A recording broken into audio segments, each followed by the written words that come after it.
for maybe some change-ups you might expect, but overall, you like what your game plan's showing you. They're backed up here with a 1st and 20 now after the holding penalty. Mariota completes it to Davis. Call it a gain of 12, but of course not a first down due to the previous penalty. When you see zone defense and you know you've got a drag route on as your primary call, you've got to be really careful as a passer about how far you let your guy go because he might wander into some tough coverage. Here's 2nd and 7 now from the 28.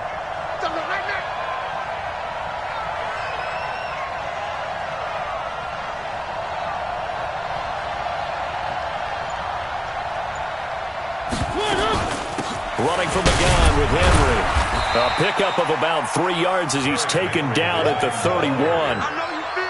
Well, praise has to go to the guys on the offensive line because they've had a very nice, productive day running the football. How about that poor defensive line? They've been knocked around the entire game, and while they slowed them down on that run, can they continue to do so? Because they haven't had much success throughout this ball game.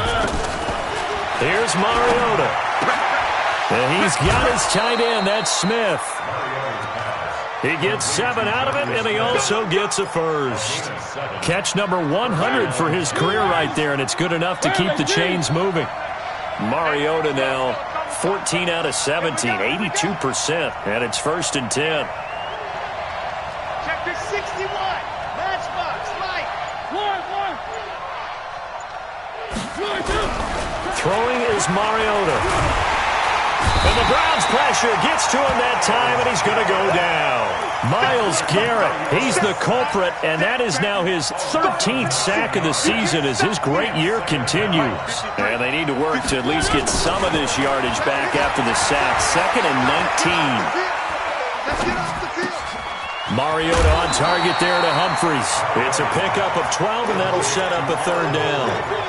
I know we just saw a nice throw and catch, but how about the big guys up front buying that time? Yeah, that's exactly what they did. They created time and allowed the space to happen, and it turned into a really nice play. I got you.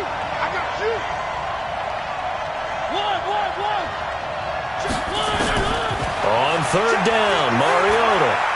Watch the run. And the throw there going to be incomplete. So no problems moving the ball in the first half, but they'll likely come up empty here on drive 1 of quarter 3. And it was so important for the defense to get that stop because what we witnessed in the first half was them getting run over. And they needed the confidence, and they needed to get off the field so they felt good going forward in this game. Well, he wasn't too far from breaking that. Officially, give him 15. And the Browns will take over 1st and 10. The Cleveland offense ready to go. Their defense did its job, yielded no points. Now it's the offense's turn. And how much fun is that when you set things up to start a half, and you just tell you guys, hey, if you can shut them down, get it back for our offense, we can roll.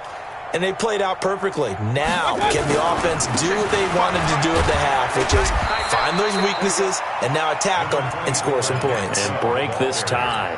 They give him 4 yards there. It'll be 2nd and 6. 4 yards on the pickup. 2nd down 6. They run it again with Chubb. And for one of the few times here today, this run's not going to go anywhere. Kevin Byard up to make the tackle. That time they're able to bottle him up, but he's having a really nice game. I agree with that. Let's just go big picture, right?